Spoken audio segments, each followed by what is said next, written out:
waad mahadsantihiin tababarkan sidii furitaankiiba aynu ku xusnay waa tababar ay xarunta dhexe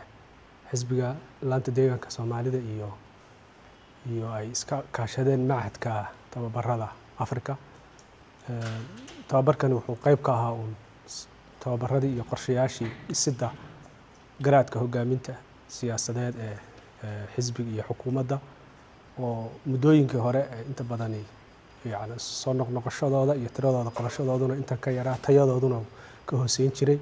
inta badan ay noqon jirtay in uu tiyo ururis ah si guud wadanka meel maxaan ku dhahay dhexa inta badan ama Addis Ababa ama magaalooyinka kale loogu qabto hadda laakiinse qorshe ah oo xisbigu qaadatay gaar ahaan xarunteena ay xoogga saartay in tababarada noocaas oo kale ah deegaanka loo soo dhaadhiciyo wacyiga deegaanka ee siyaasadeed ee dhaqaale ee dhaqankii laga duulahayana in hogaaminta halka joogta fariimihii iyo tababaradii ku habboonaa halka lagu siiyo. tababarkan wuxuu xoogga saarayay sidii loogu sameyn lahaa garaad dhis hogaaminta siyaasadeed ee xukuumadda iyo xisbiga ee heer deegaan. wuxuu xoogga saarayay in hogaaminta lagu baraarujiyo in badan oo ka midana yani ay araan wadaag iyo maxaan ku dhahay aqoon wadaag ka sameeyaan tabcooyinka ugu dambeeyay ee la xidhiidha hogaaminta tiyo laga duulahayo cilmiga yani hogaaminta ama waxa leadership science la yiraahdo fikrada cusub iyo aragtiyaha cusub ee ku soo kordhaya.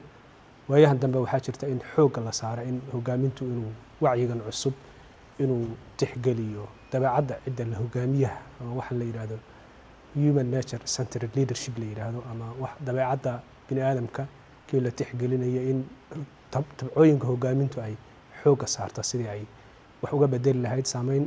toosan ugu yeelan lahayd. tababar noocaas oo kale ah oo qodobada ugu muhiimsan hadda uu xoogga saaray ahaa in hogaamintani waa hogaamin siyaasadeed bureaucracy dawladda iyo maxaan ku dhahay shaqooyinkii dawladda ay gacanta ku hayaan waa xubno xisbi iyo hogaamin xisbi. marka fahamkii iyo baraarugii ugu dambeeyay ee hogaamin ruux hogaamiyo u baahnaa dhanka cilmiga iyo dhanka waayo aragnimadaba in ay tixgeliyaan una soo jeedaan in badanna markuu ruuxa hogaamiyuhu markuu shaqooyinkan caadiga ah uu ku jiro waxaa dhacda inuu waad garanaysaan inuu ku yar raawisoobo ama uu mataqaanaa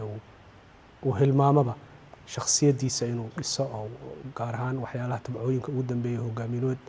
inuu maxaan ku dhahay gashiga ay u baahnaayeen oo kale inuu in badan oo ka mid ah inuu waqti uusan u qaadanin hadday noqoto xagga tababar qaadashada hadday noqoto akhriska hadday noqoto self reflectionka ama wax la yiraahdo ruuxu inuu dib isu yar qooraansado.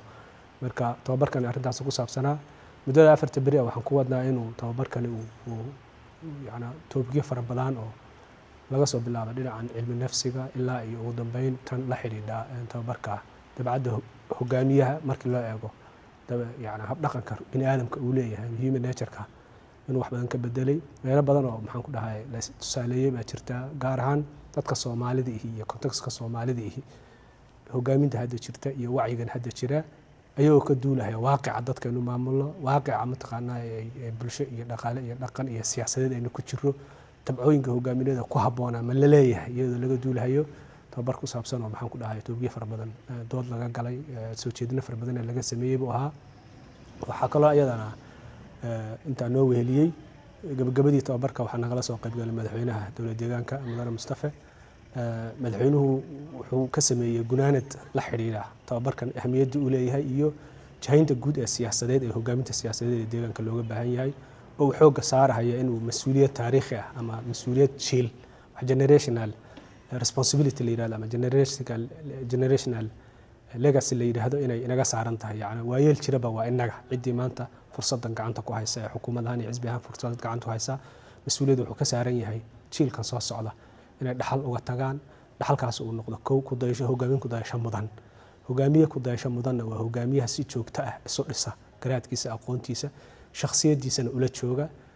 waxaa kaloo ayadana ay shaqooyin fara badan oo ay tahay in ku dhiirasho iyo isu xilqaan shakhsi u baahan oo ruux hogaamiyuhu inuu cid uu wax ku haleeyaaba meesha uu joogo ayna jirin oo mas'uuliyadaha in xindaabiyo kooban la kala gashado aanan inta badan ayna macno badan sameynaynin oo in ruuxa mas'uulka ihi inuu waayeel jiraba waa aniga ah fikirka ka duulo inuu dhinacii siyaasadda dhinacii shaqadiisii iyo dhinacii saameynta bulshadaba inuu diyaar u noqdo. fariimahaas uu madaxweynuhu meesha ka tabiyay oo dabcan la jaan qaadayay tababarkan meesha ku haynay ugu dambeyn waan hogaamintii iyo dadkii kasoo qayb galayba in badan oo ka mid way appreciate gareeyeen ama way aad bay u bogaadiyeen tababarka noocan oo kale oo aan waagi hore deegaanku inta badan aynan xaruntii iyo maxaan ku dhahay qabanqaabinteeda uusan innaga inugu badnayn waayahan dambe waxaan xoogga saaraynaa in yani xisbigan waa xisbi qaran laakiinse wacyiga wax lagu maamulayo waa uu kala duwan yahay yani ajandayaal guud oo waddanka la wada wadaagaa jira cid walbana ajandayaal gaar oo ah jira wacyi gaar oo ay wax ku maamulaysaa jirta marka hogaamin kasta wacyiga gaarka ay wax ku maamulayso TOT heer qaranna lala jaanqaadayo in tababaro ku habboon siyaasad ku habboon iyo narratives iyo maxaan ku dhahay tabin ku habboonba in maxaan ku dhahay siyaasaddii lagu hogaamiyey ahayd waxaan ku wadaa inay tababarada noocan oo kale ihi inay sii socon doonaan ka xarun ahaan aanu ku dadaali doono feedback hadda aanu ka helnay ama maxaan ku dhahay aanu ka helnay tababarkan hadda la qabanayana inaanu tababarada kale la qorsheynayaanu wax badan oo maxaan ku dhahay laga kortumatiri doono ama laga hagaajin doono ay jiri doonaan aad baad mahadsantihiin